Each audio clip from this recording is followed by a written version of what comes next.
Hello everybody, this is Mon Macaro speaking. Just give me a second to fix everything. If you're already there, please write a comment. Just tell me if you can hear me well, if you can see me well, and we'll start very soon. I think you already see the topic of our talk today. We will be talking about money, another 10-ish idioms that you can use straight away. And the topic is pretty exciting, I think. So you can start texting if you are already online, and very soon I will launch the presentation. So just give me a second.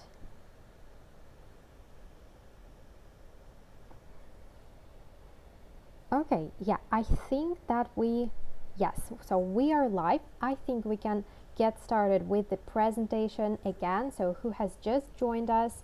We are talking about money idioms today.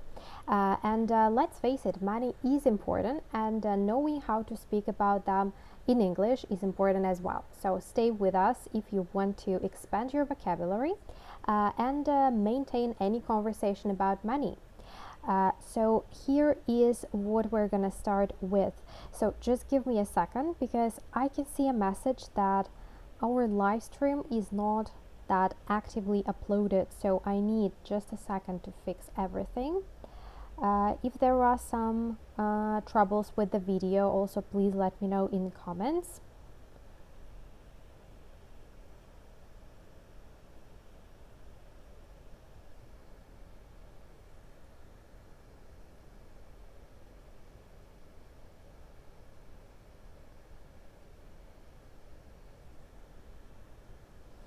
Okay, so it looks like everything is fine now.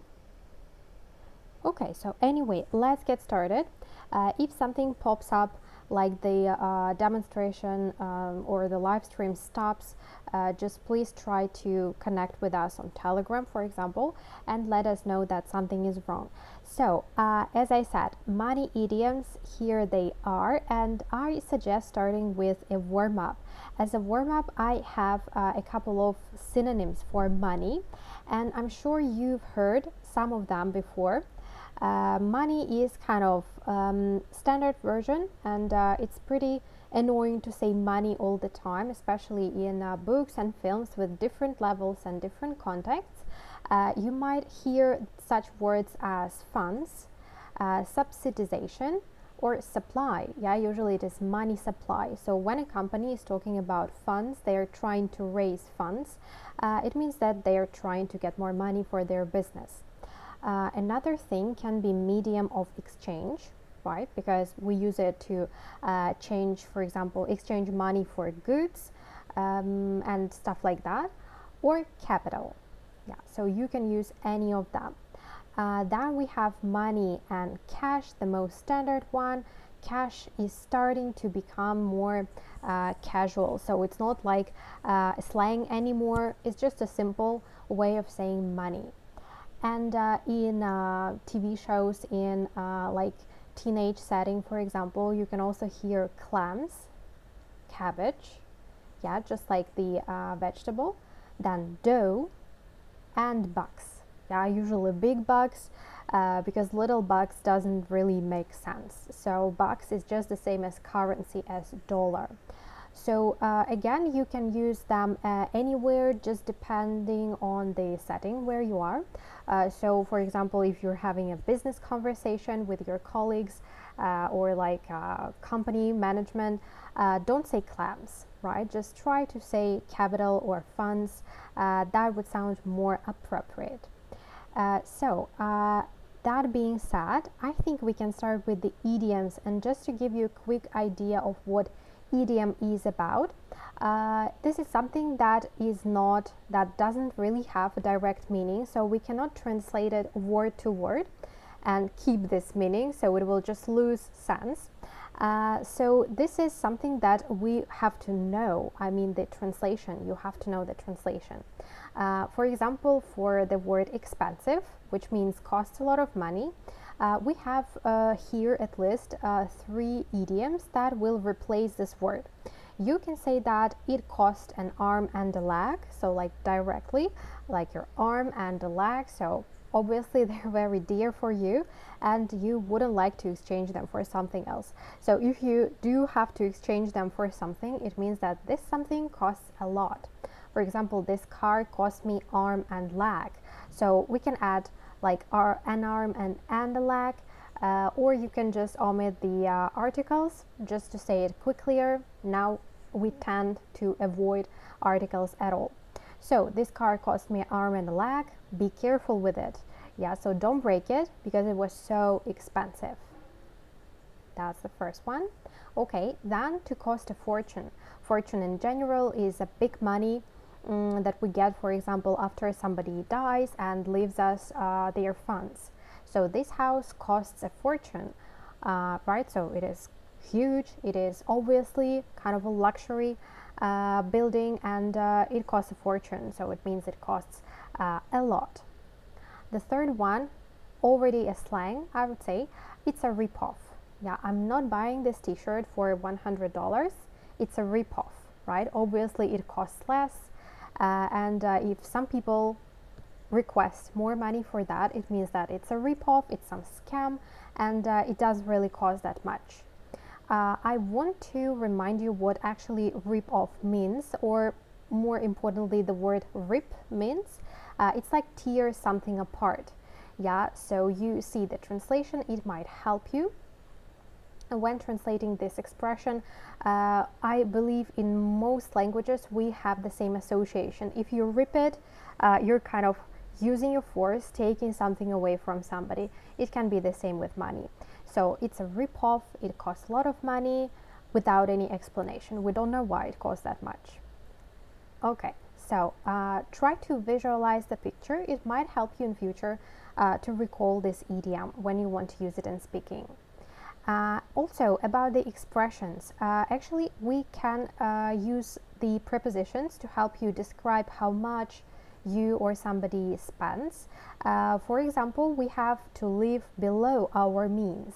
It means that our expenses are not as big as our income. So it's like here 3 times less than we actually make. So he lives beyond his means. This means actually that he earns much more than he spends. So this short expression can help you say and exactly describe how this person lives, giving his or her financial position.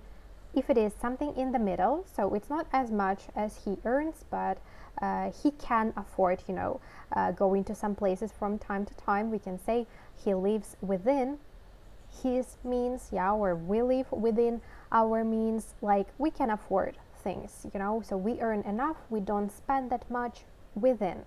So within usually describes a limit. So if you're within this limit, it's like you don't pass this limit, you stay inside. Beyond our means, beyond is always something more than we have, and obviously looking at the picture we can see that we, for some reason and somehow, we spend more than we make. So beyond our means, it actually means that we're in trouble. Yeah, so we spend too much more than we get. So these 3 prepositions can help you go around this expression, like live and means. Again, means is money, so you can also use it as a replacement for money. Yeah, not below our money, but below our means. Okay, so if we're going too fast, just let me know in the comments and we'll slow down. Also, if you have any questions, even after the live stream, you can always ask in comments. So let me just quickly check the chat and whether yeah, so everything goes smooth, I guess, and it means that we can go on. We start with our idioms, and this time we're gonna work this way. You will have 2 pictures that help you understand and try to come up with the missing word. So we have the meaning here and we have the idiom itself here. The first letter of one of the words is given. You just have to finish it, and then I'll share the answer with you, of course. So the first one is to earn money for your family. Actually, we had this expression before. when we had the food idiom live stream, and some of you guessed straight away. I guess it comes from the books, and you just knew this expression, you knew this idiom. So to bring home the what? Something that starts with B. Don't say bucks. It's not really about bucks. Something different, something related to food actually. So whatever you do, wherever you earn money, you're trying to bring home this. So I'll give you some time to think about it and leave your options in the comments.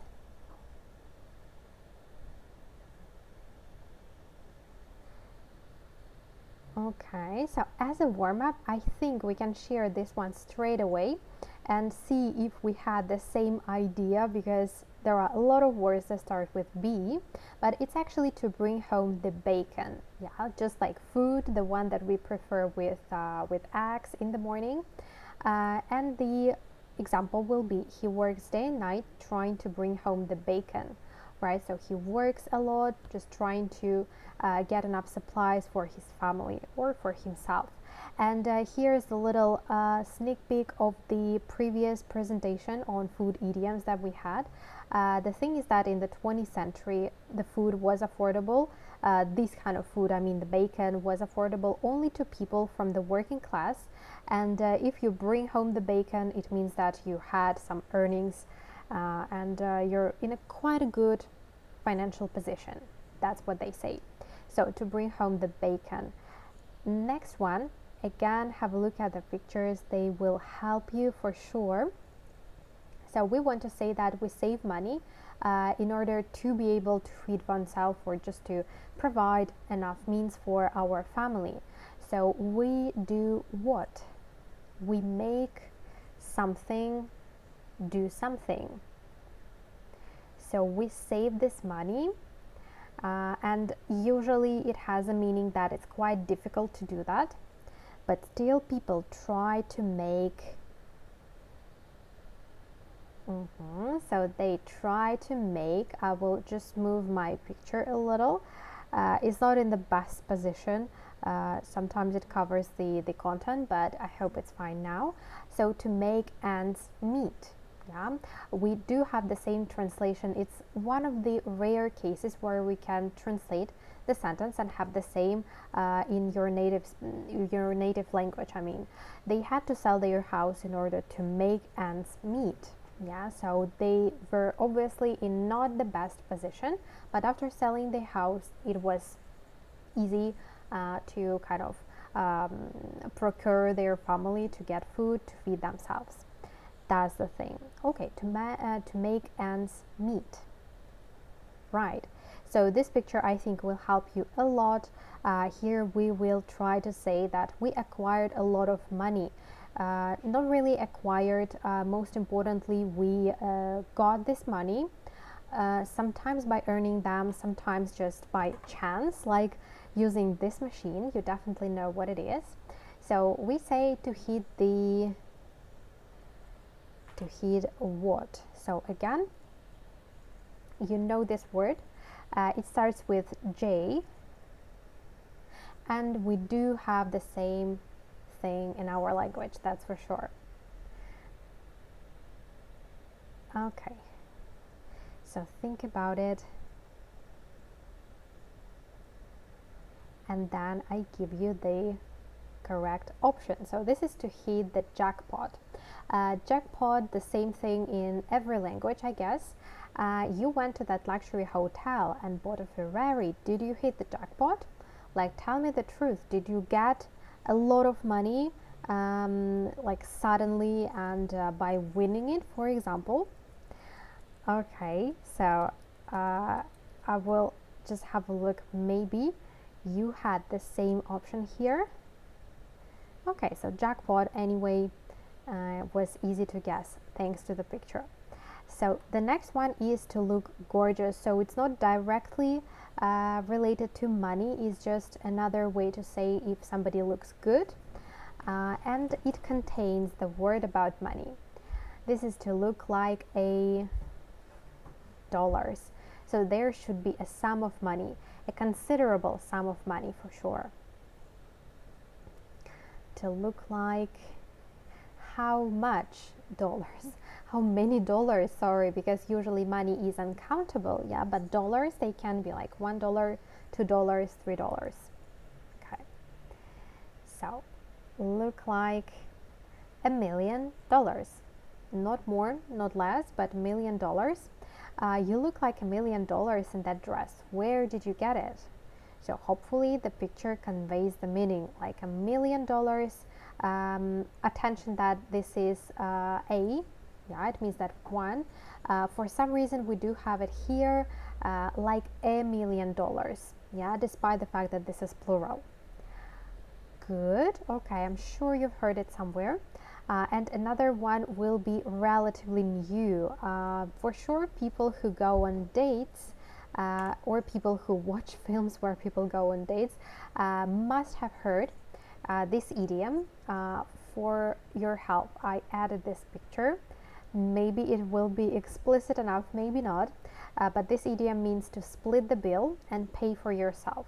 Like you don't allow your partner to pay for you, you do it yourself. And pay attention that we start these words with D capital.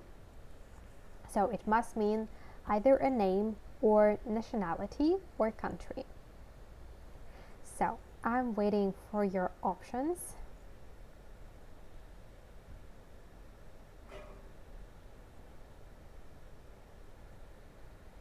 Okay. So yeah, interestingly, did you get that? Did you guess that this is to go Dutch? Will you go Dutch on the first date? Absolutely.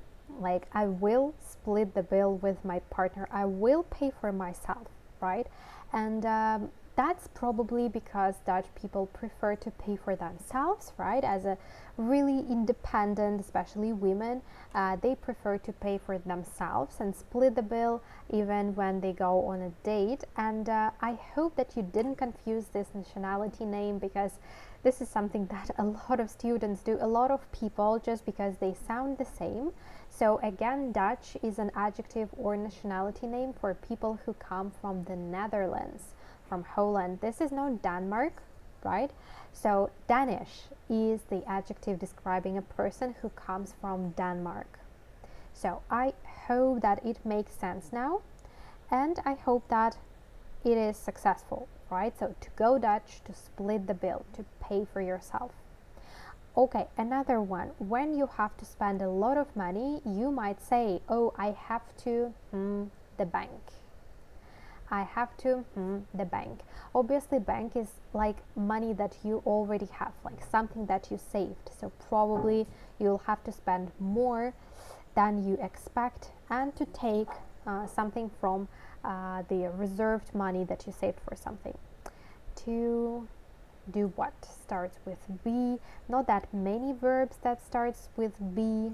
Not to be the bank, that's for sure. What is it then? What can it mean?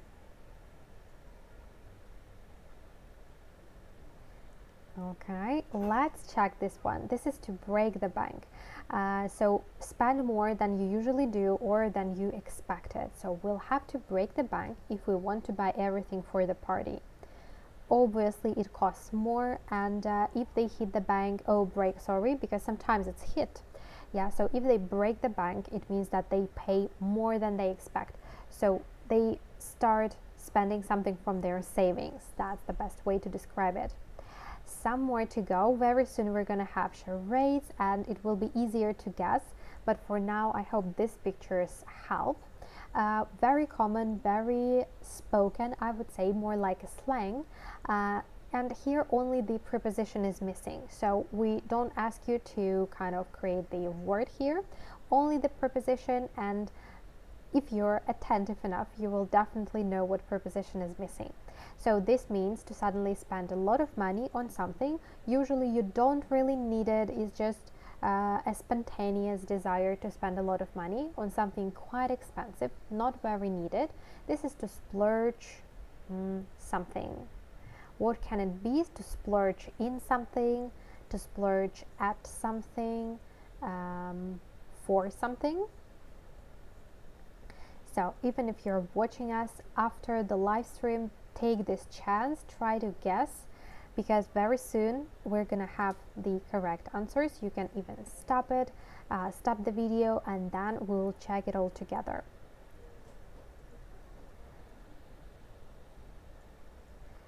Okay, so to splurge, again, to splurge on something. Yeah, just the same as to spend on. To splurge on means to spend a lot of money. So I feel like splurging on something really expensive after I received my paycheck obviously from work, and I have my salary and I want to spend it the way I want it. For example, I want to splurge it on something. Okay, so we're almost halfway through, and I just want to make sure that this construction is clear. Feel like doing something. So feel like plus the verb with ing, describes a wish or desire to do something. It's the same as I want to, but I feel like. So you see, it comes more from the inside. It's some of your inner wish. For example, I feel like going out, just like here, I feel like going out and have a blessed night. So oh, it's like blessed. Yeah, we have to fix this one, but don't worry, you obviously got this construction. I feel like doing something, I want to do it. Okay, so then we continue with charades, and this will probably help you more. Well, not really, not exactly. These pictures, I think, they have some hint to what the idiom is like, but we will see.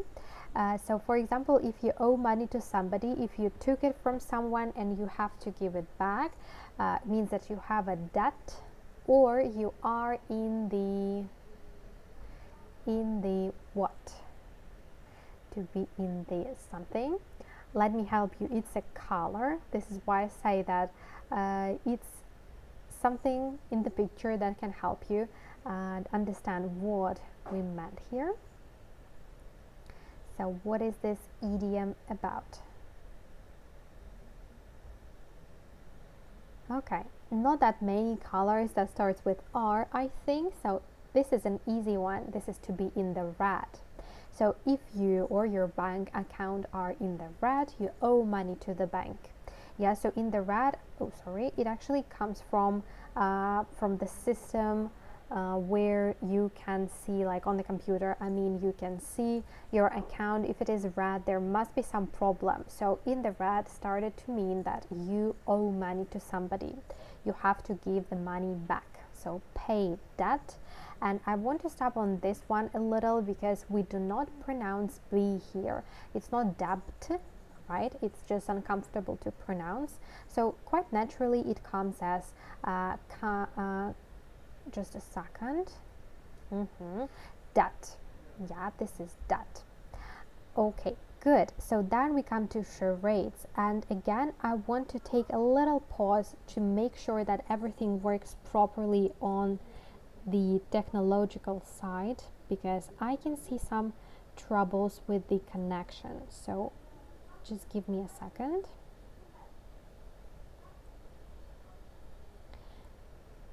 Okay, so again, if you have any notifications that something doesn't work, you can text us on Telegram or somewhere just to make sure that everything is fine. Yeah, okay, now I see there was a wrong slide. Sorry for that, because yeah, we started with doubt and it was that. So no worries, we'll definitely have it fixed for the time when we send you the presentation. And we go to charades, and we have first one. Let me move my picture just a little. We have this idiom that means that you saved money, you put them apart, you put them somewhere for a later date. Now you have them for some purpose, for example, for your college. And what do we call this place all together? So what do we call it? We have this part and this part. So two words, let's connect them together.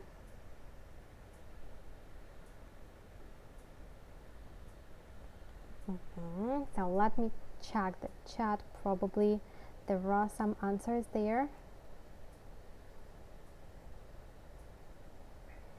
Okay, so yeah, it's a little longer than usual, but no worries. I think that it will be different when the session is recorded. So now we have some delays, but nevertheless, let me show you the correct answer. This is nest egg.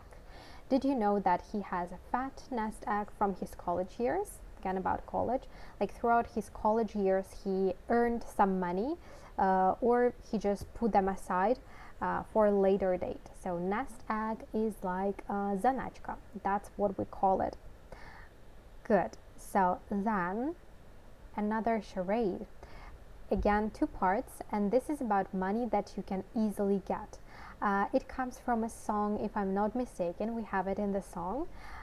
There is this train, a particular train that offers you a lot of money. So once you get there, you're all set. So you have the money, you will have them anyway. So this is, okay, 3, 2, 1. I think this one is really easy. The second part at least. This is gravy train. You can actually Google it. We do have a song based on this idiom, yeah, or the idiom came from the song.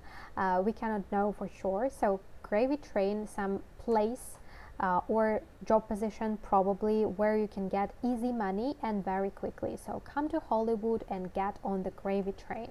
So get on is usually the verb that is used here. Yeah, so when you get, you don't catch this train, you don't stop this train, you can be on the train actually, to be on the gravy train, and yeah, so you will get that money easily.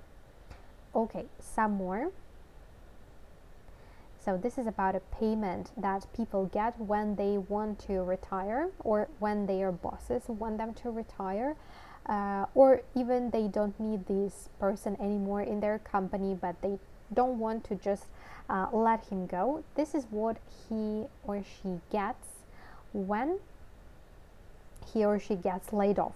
Yeah, so if you have seen our live stream about work idioms, you know this expression very well. To get laid off, to get fired. So what do we get when we get fired? Some of us, yeah, so you have to be really lucky, you have to have a good position in your company to get GH. What's that? Okay, so you obviously see that it deals with gold, something about gold and handshake, and altogether we have golden handshake. Yeah, so obviously it is not translated directly, but it means like a really considerable sum of money that you get before you leave the company. The chief executive resigned and took a golden handshake, so they paid him this money before he quit his job, before he kind of resigned from his position. That's it. We actually also have golden parachute and we have golden handcuffs. I think we'll keep it for our stories and we will tell more about it. So one more, the easiest one I think, because you have the first letters, you have the pictures, and it is a share of something, especially money. For example, you invested money in a business, and when the business started making money, you are interested in getting your part back. Yeah, so your part, or it can P, it is not part, not here at least. So you want to get your little P of something starting with P as well. Good, so think about it. You can stop the live stream if you want, but we'll go on with everybody and see that this is a piece of the pie. Yeah, piece of the pie. When the business started making money, everyone wanted a piece of the pie. So probably they invested or they just wanted to get some revenue from this business. Piece of the pie is just your part. Yeah, your part of money, of course. Okay, and a quick blitz, another 3 idioms that we actually have to complete. They're not ready. You can see that we have 3 expressions, 3 idioms and 3 prepositions. So the prepositions are missing here. You have the explanation, you just have to match that. So if you have an idea, just text us in the comments. First, this is the bread line. To be the bread line, to be kind of, yeah, to be on bread and water. We do have this expression as well, and it means like you're a couple of steps, or just like here, one step from being poor. Yeah, so again, not enough money. Is it on the bread line, at the bread line, or with the bread line? Something to consider. If this things that is more difficult for you, you can start with the second. Be flush, money. Yeah, flush actually is something that we do in the toilet when we put our finger on the button, and then we have water flushing in the toilet. So to flush means to let this water go actually, and this has some connection, I guess, with this idiom, because this person is kind of swimming in the money, or flushing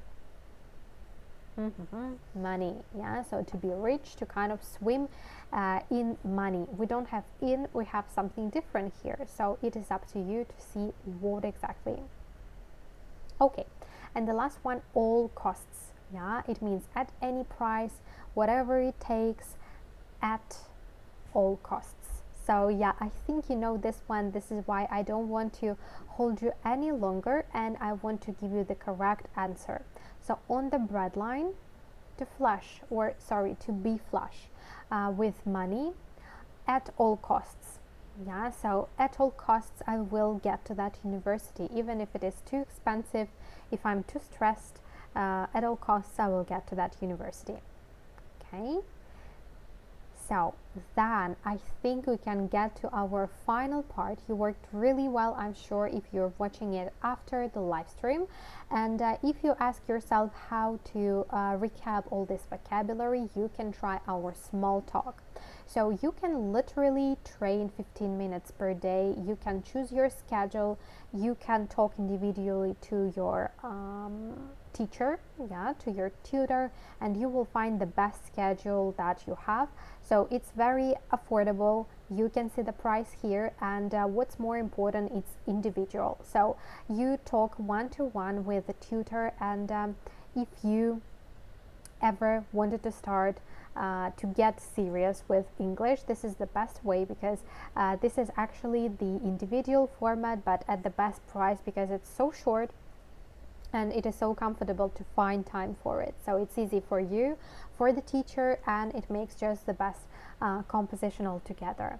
And you can train from any part of the world. You only need the internet, and you can literally have it in a cafe, for example, in between work, or I don't know, after dinner when your family is relaxing.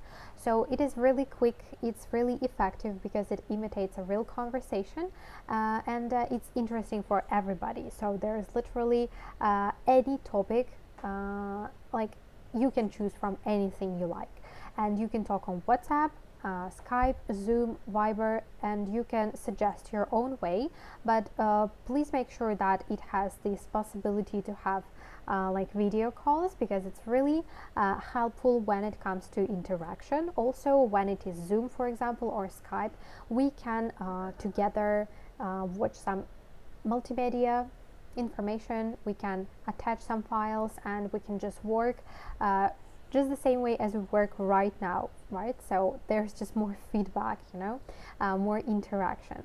So if you want something more serious, you do have to go for the express course. So express course means 1 month, and you can choose any level you like, any level you have. It helps you jump from your level, or it helps to cover the level that you already have. Yeah, like recapping everything, and it's also can be in the individual format. You can work in a group or yourself on the platform. So we do have ready lessons, we do have all the materials that you have for free, and we have the program. So this is everything actually that you need for starting learning and doing it most effectively. So this is something that I had for you. If you have any questions, you can leave them in comments, or you can go to our website and immediately you will get all the information you need. Our managers will always help you and answer any questions that you might have. So that's it. I really hope that our conversation was successfully recorded. If not, we will see each other very soon. Thanks for being with us today, and I hope that you'll learn this many idioms well. Stay tuned for our stories. We will definitely have a revision box in the stories, and don't miss this chance to train all the idioms that we learned. So thanks again. Hope to see you very soon, and enjoy the evening, if it is evening in your place. So thanks again, and see you very soon. Bye bye.